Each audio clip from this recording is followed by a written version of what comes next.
This is Karen with My I'm Possible Dream, and this is Karen with My I'm Possible Dream, and we have a great dream, and it's called yoga.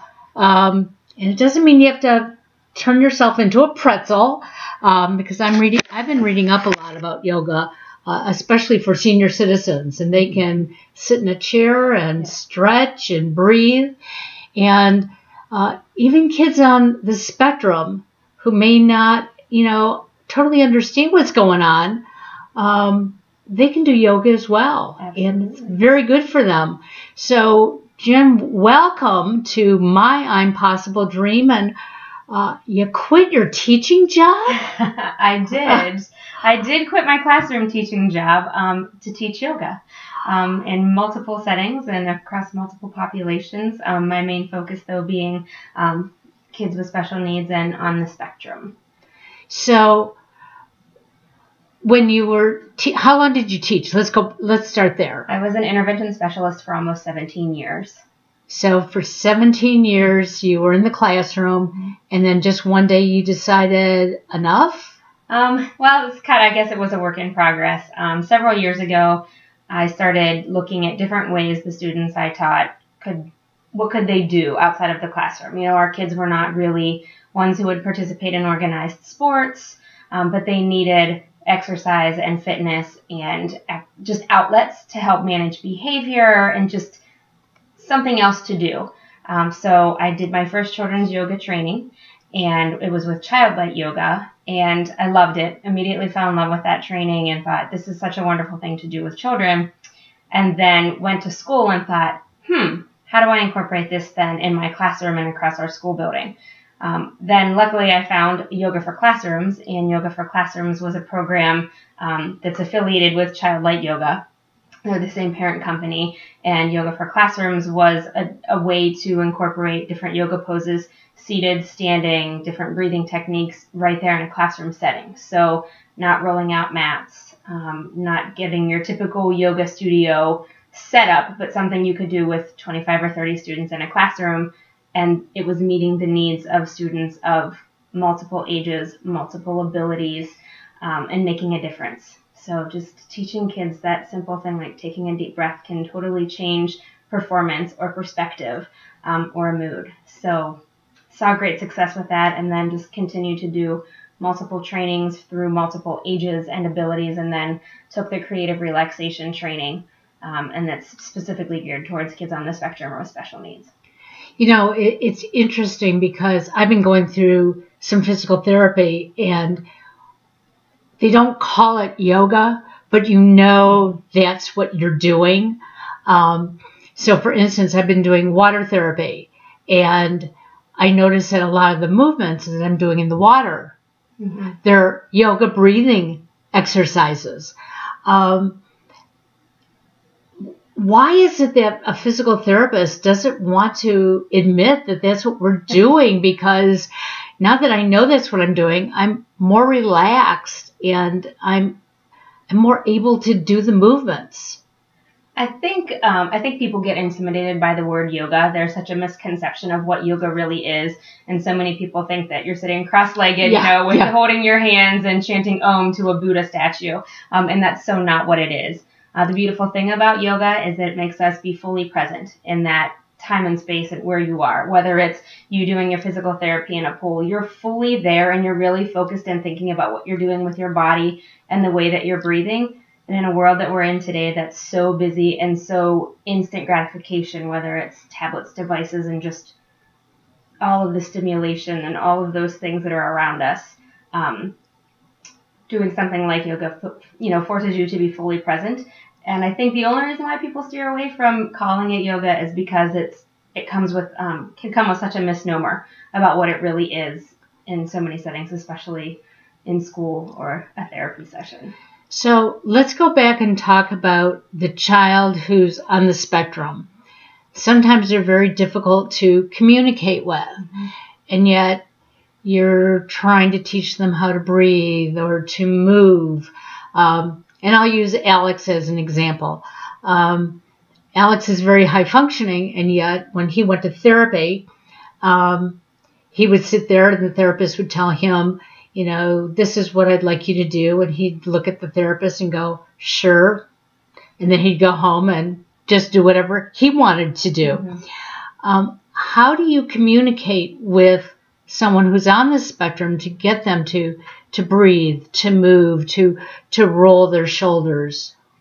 I think you're engaging a child, you're being right there with them, so you're kind of removing all of the other stimuli around them.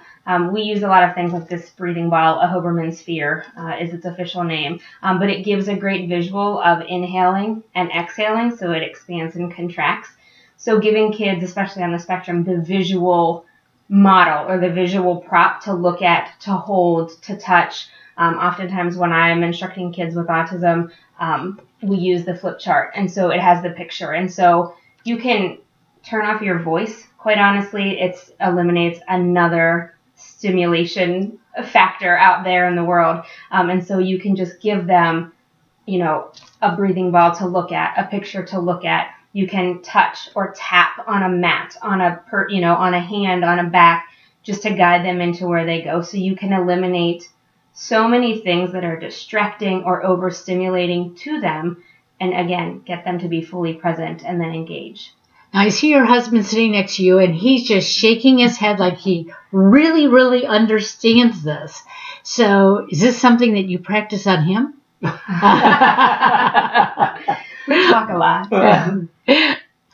Well, the verbal cueing that trainers do with people is a portion of the cueing system, but the physical cueing that can be done, and again, as teachers, a lot of times we know that our voices are but a component of what it is that we can do to direct, whether it's behavior or instruction. A lot of times saying less is actually going to achieve more, because the focus can be so much more visual or tactile, and it allows students to engage differently. So you're a teacher yourself. I am. And you teach what? I'm a high school English teacher. Okay. So I'm sure you come into contact with many teenagers on the spectrum. Mm-hmm. And English is a tough subject for many of them, because their language skills, they speak and think one way, and there are too many teachers out there that just want to pull out the correct way. Mm-hmm.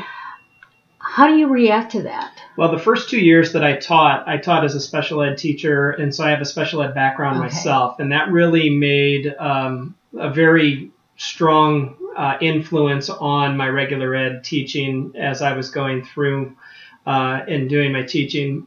But what tends to work well with a varied population works well. Doesn't matter if you have students who have specific learning needs or even those who don't. We tend to, as people, learn better when there are multiple ways of getting to an end product. And so what I try to do in my regular ed classroom is provide as many tools that can direct students to an end. And for kids that need it, they can gravitate to it, and it doesn't matter if they have any kind of diagnosis or not. If the tool is there for you to utilize, then great, use it. Just all I'm looking for you to do is eventually get to the end. Your path in getting there will be your path.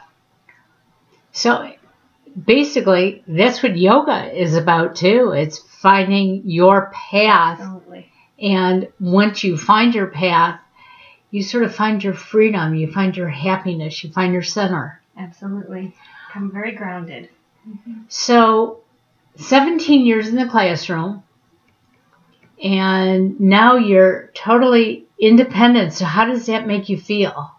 Well, being as that it's the week before school starts, it's strange. You know, I'm adjusting, but I've worked all summer, with this, and have just kind of had a transition just over the last, several months, but last couple years, in doing different yoga things on the side. I'm really excited about this. I love that I'm being able to create my own schedule, and leaving the classroom just gave me a sense of freedom to go out and help people, which is being a special ed teacher, right? That's my goal in life, is just to help people live a better life. And so I love that I'll be able to go beyond my classroom and touch more lives and help more families and more kids, take that deep breath and just live well. Well, it's interesting because when Alex started My I'm Possible Dream, we saw it initially for Alex and those on the spectrum that needed to find a place in life. And we were very narrow-minded in the beginning. We thought it was just for those on the autism spectrum. Little did we realize that it also included his own mom, who was stuck in a position that I was unhappy. I was doing the same routine thing day after day, wasn't feeling appreciated, and was becoming the most miserable mom and wife and person in the world. So when I made my change, I started meeting more and more people like yourself, and it's difficult to change, but it's not difficult to change. And we tell people to be true to themselves. Mm-hmm. But somehow our society doesn't really mean that. And I see it in the school systems, and I see you over there just smirking at me over there, Nick. And I even heard it when Alex was in college. It was, what do you want to do? What is your dream? Tell us what you're thinking. But then as soon as you do, it's no. This is the road to take. But as you see there as a special ed teacher and with your special ed background, most people today can't take what we call the normal path. So we need more people like you to show us all these tools and say, do what you can with them and create a life. Mm-hmm. And we have to let those people in. Do you work with anybody other than just children? I do work with adults. I myself practice yoga as a grown-up, and we'll start my grown-up yoga teacher training in September. So I can teach yoga, across the spectrum and ages from baby. I'm trained from babies all the way on up. So and you do it differently. It's different, as a grown-up practicing yoga. We don't have nearly as much fun in my yoga class than when I'm teaching yoga classes, and we get to, read stories and play games. It's not quite the same thing, but it's great.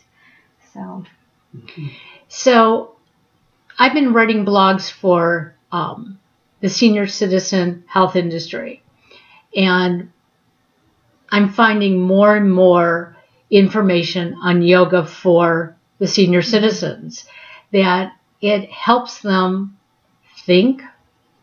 Those that we believed had dementia don't have dementia once they start using yoga. It's because, again, they were just sort of like sitting in a fog, but now they're centered. They're able to think about things. Is that what you're also seeing with some of our children on the spectrum that are so overwhelmed, but now when they, have a yoga session, they can, center their thinking? Mm-hmm. I think when you go to the mat, that's your own sacred space when you're doing mat yoga. And it forces you to be mindful of where you are. And for kids on the spectrum with so many issues, with proprioception and trying to figure out where their bodies are in space, you then give them that format. Here we are, we're on a mat. This is your body functioning in space, your body thinking about what your body is doing and being mindful of where you are and what you're doing. And I think just allowing them the time to practice that and to recognize that it's the same thing, whether it's kids on the spectrum or you're looking at a senior citizen population. It's the same thing for me. You don't have to think about anything else. I'm worried about just me and just those moments. A few weeks ago, the yoga teacher that I practice with often, one of her things was, when you inhale and exhale, you try to think about something. And oftentimes as adults, and anybody, you have crazy brain, right? You're always thinking about what's for dinner, what do I have to do, I'm going to the store, all of the things that we're always trying to take care of. And she guided us into a way to breathe and said, just this. So it was breathing in just and breathing out this. And I have used that so often in the last couple weeks, trying to go to sleep at night, just turn it off and just thinking, just this. Just be in this moment, just to be present, and what a difference it makes. And I think just the practice of yoga, whether it's with kids or grown-ups, again, just allowing you to turn the rest of everything else off and just being present and being focused in a moment does wonders, for your body and for your mind and just for your state of being and your overall, wellness. So. Research shows, and I'm a certified CrossFit coach, and also have training with CrossFit kids. And so I have a similar kind of thing as to what she has for the span of ages. And one of the things that we find, especially with kids, is that when you do CrossFit training and follow CrossFit training up right after that, or any physical activity, that hour following the training is usually one of the best mental times to engage in new learning, to consider and to discuss certain things, because the brain, it has such a nice supply of oxygen and blood flow that's really aiding further thinking. And so when you look at the older population, you start to recognize that continued movement helps to, precipitate that same kind of thinking and that same kind of idea that if you're moving,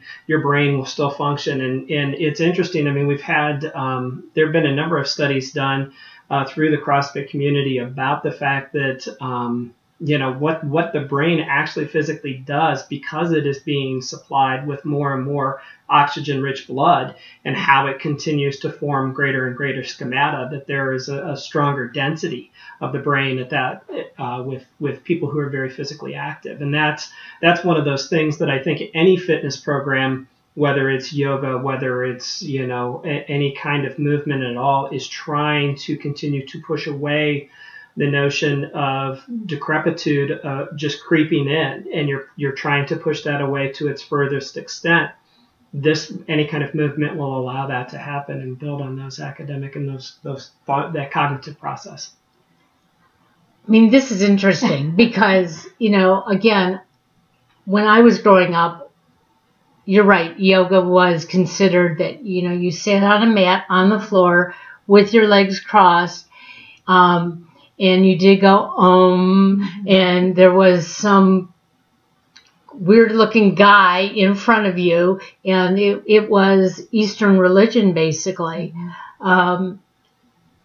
It's changed over the years, but even so, it's gotten to the point that you still think that you have to be very limber, that you have to be in, strange positions, and you have to stand on one foot with one up in the air. But understanding that you don't have to, that there are all different formats. When you are working with young children, do you bring in their families to work with you as well so that they can get the benefit too? It very much depends on the situation, but I will back you up and say, if you can breathe, you can do yoga. That's our standard line. If I can breathe. You can do yoga. Okay. It depends on the age and the ability of the child. I love family yoga. I think that if you can take it from the mat or from the studio or from in whatever setting that you're teaching in, and you can have any way that you're going to allow parents and children to communicate and work together, and then take it beyond that and apply it to life or to their home setting or recreation, you've done a beautiful thing. I mean, that's the goal. So I always welcome parents in, certainly different if you're doing classroom yoga, but to a studio or to another instructional setting, absolutely. Because when I was looking at your website and I saw some of your pictures, I saw, I think the picture that I put on our blog site is two young girls working together. And I kept thinking, I wonder if that's something that a parent and child Yes. would want to do. Yeah, partner poses and partner yoga. Especially with kids, any way that you're getting a family to touch each other is going to help create a bond. Mm-hmm. And it's going to allow them to, really think about each other in that space. And if you're working on balancing, you're leaning on each other and supporting each other to hold yourselves up. One of the greatest things to do for parents and children is back-to-back breathing. And literally, you're just sitting back-to-back and you're just being in that moment and trying to listen to the other person breathe. And that is a really empowering moment. That's interesting. I wouldn't have thought of something like that.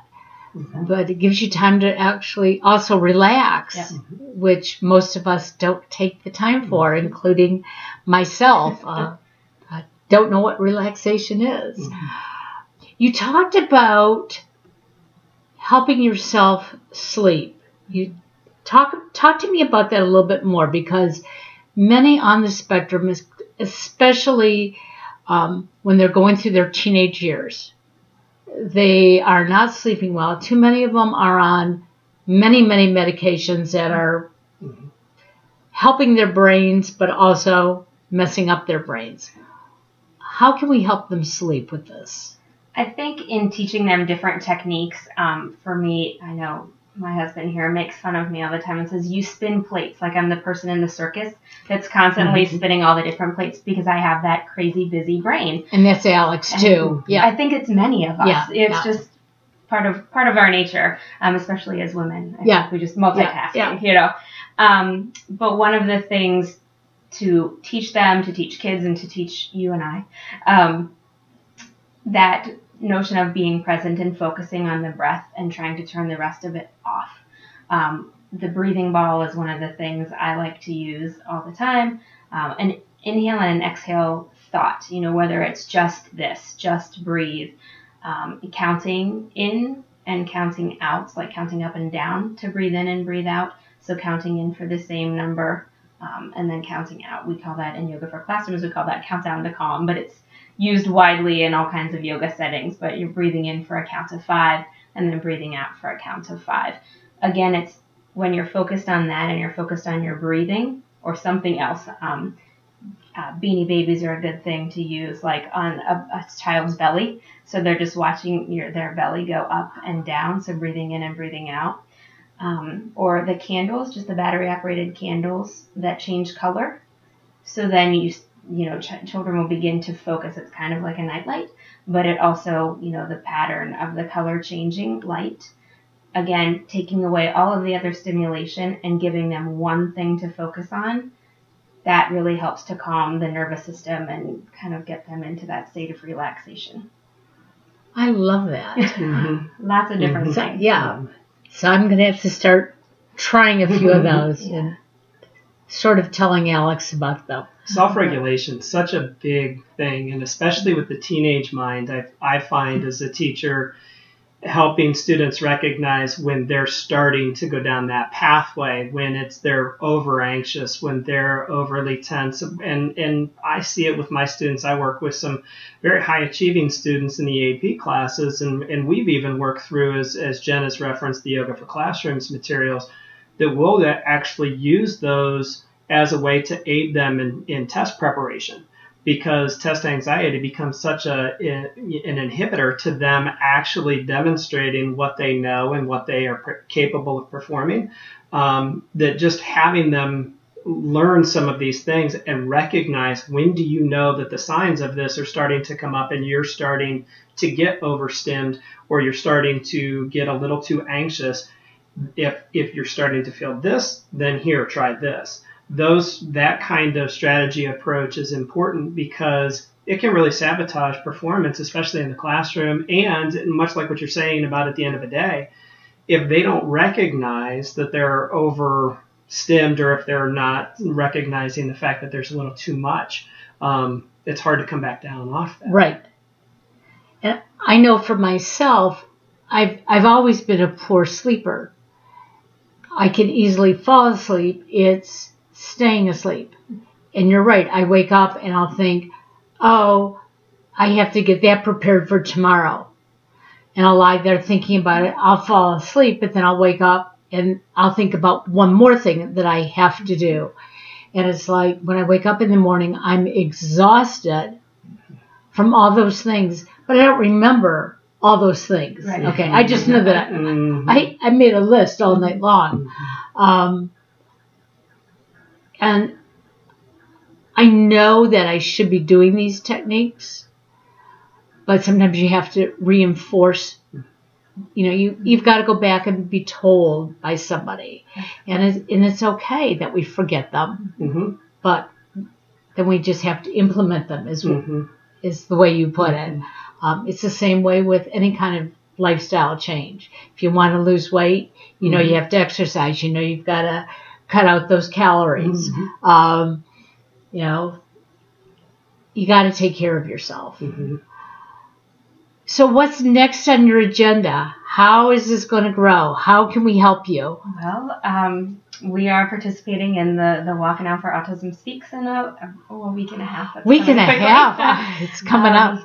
And just getting the word out there about, having these opportunities available for kids and families, whether you're dealing with, somebody on the spectrum or not. This is a very, yoga and just spreading it out there is a growing trend, if you will, in Western culture. And we're starting to get it out there here in Northeast Ohio, and I'm hoping to spread the word and get it out there as much as possible for kids and families. So at the walk, you're going to have a table so people can come up and they can talk to you. You're also going to have a 15-minute session out on the grassy area where you're going to do a demonstration, and if there's time, you might even be able to do a second demonstration. We want people to know when they come to the walk, they can walk, but they don't have to walk. They can, just be there for the demonstration, for the entertainment, and for the information. It's coming there for the awareness, and that really is important. If Jen doesn't have what you're looking for, there's going to be somebody else there that's going to have what you're looking for. But I guarantee you that if you have a child on the spectrum, you probably want to learn about yoga, even if it's one little thing that you can do for yourself. Because it's funny how our kids will pick up the right things from us. We may not realize it, but they do. How can they reach you? We have a website. It's www.afterlightfitness.com. You can go to the Yoga for Classrooms website. It's www.yoga4classrooms.com. I also work with ZenWorks Yoga, which is a nonprofit based out of Cleveland, in which we are taking mat yoga to kids in the inner city or in learning center or community centers all over Northeast Ohio, and we're growing. So that's www.zenworksyoga.com. So kind of all over the place. Well, we'll make sure that we get that all on the blog. I think we only have the one website right now, but we'll get them all on the blog, which is myimpossibledreamah.wordpress. And if you forget all this, you can contact the Cleveland Walk for Autism, because they know how to reach both Jen and My I'm Possible Dream. I'm looking forward to the walk. I'm going to be over at the stage, so I probably won't get to join in on the yoga, but we're going to have to put something else together so that we can get some people together and do a yoga demonstration, because I really think there's a lot of people out there that can benefit from seeing what you really have to offer.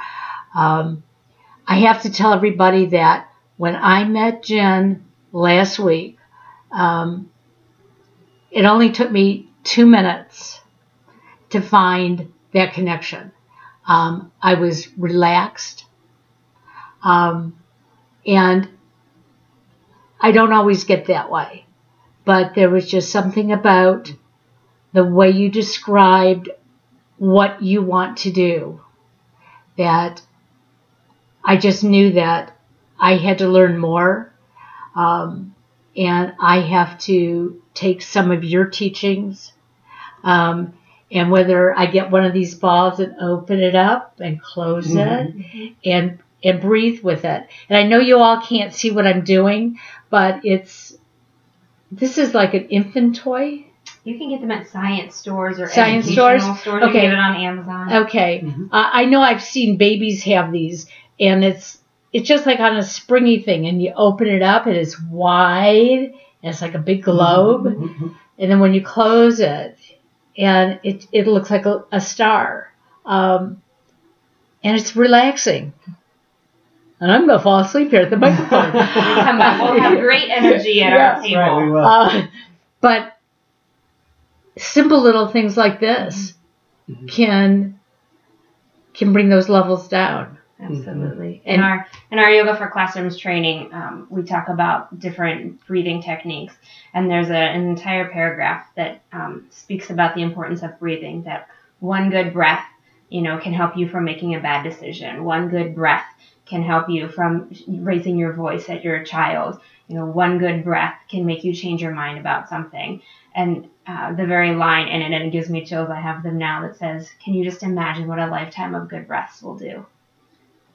And if everybody takes that one good deep breath together. And yet you hate when somebody says to you, "Just breathe." Right. Yeah. I've heard that way too many times, and you just want to strangle somebody. But when you say it to yourself, it makes a big, big difference. Well, Nick, I have to tell you, I'm impressed that you see the elegance behind all this.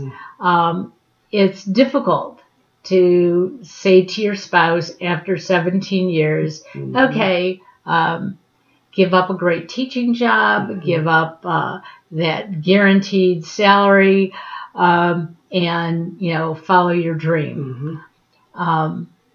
But I know what that means because I have a spouse who did the same thing a year and a half ago. But obviously it's your dream too. Yeah. Because I see you beaming over there. One of the mantras that we ascribe to, if you go back to Teddy Roosevelt talking about the man in the arena, Brene Brown, who is a wonderful researcher and writer right now, takes a section from the Man in the Arena speech from Roosevelt and explains the fact that the key is in life is it's so important to dare greatly. And if you Google that speech, it's a fantastic speech about the fact that the people on the outside who would criticize or who would be so critical of people who are being daring and that are doing amazingly great things, that are trying to get out there, that they're not the ones that the person in the arena should focus on, but it's the person in the arena who is marred by dust and erring, but continuing to strive forward. That's where daring greatly is really found. And when I look at what Jen is doing, that's been our mantra throughout. You must dare greatly. This is an important thing for people. This is an important thing. It's when you see a light in somebody and something that's so positive, it's impossible to contain it. It will shine through in one way or another. And, when you look even at our company name, it's based on the notion of making an impact that will last. It's like stars that have light that can extend well beyond. We have light years with stars, but the star may be extinguished right now, but when we look in the night sky, we can still see its light. Well, Jen is one of those people that way, and she has that light to her that she can impart amazing things to people. And I'm always just so impressed when I watch her and what she does with kids and what she does with adults. It's really, really impressive. And, being a teacher in the craft myself, it's nice to find people that you go, yep, she's got it. She has something very important right there. And so when it came to her daring greatly here, there was no doubt about it. There was no doubt. There have been moments of trepidation of, oh my, But when it really truly comes down to it, the purpose behind what she's doing is so pure and so good that it would be impossible not to get behind. Well, when you take a challenge, it cannot be without worry along the way. Because if you took that challenge and it felt so perfect the whole way through, it wouldn't be a challenge and it wouldn't be so daring.